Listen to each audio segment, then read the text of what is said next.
जमील कमर साहब की खूबसूरत सी गज़ल पेश है। किसी को मेरा दर्द गवारा हो गया तो, किसी को मेरा दर्द गवारा हो गया तो,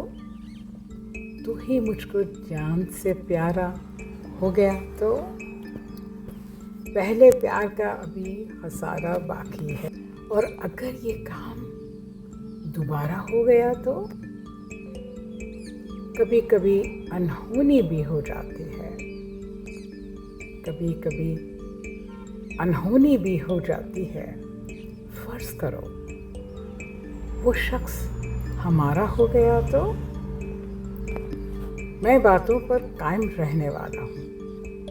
मैं बातों पर कायम रहने वाला हूँ, लेकिन उसका एक इशारा हो गया तो,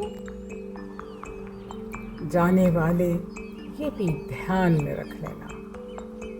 जाने वाले ये भी ध्यान में रख लेना,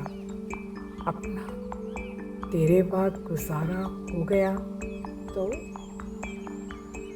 छोटी सी एक कुटिया बाप का वर्षा है, सोचो उसका भी बंटवारा हो गया तो, ये जो खनकती खाक दिखाई देती है, ये जो खनकती खाक दिखाई देती है,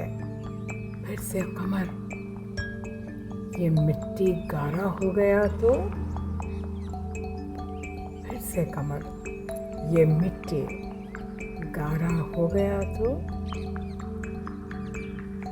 पहले प्यार का भी खसारा बाकी है, और अगर ये काम दोबारा हो गया तो।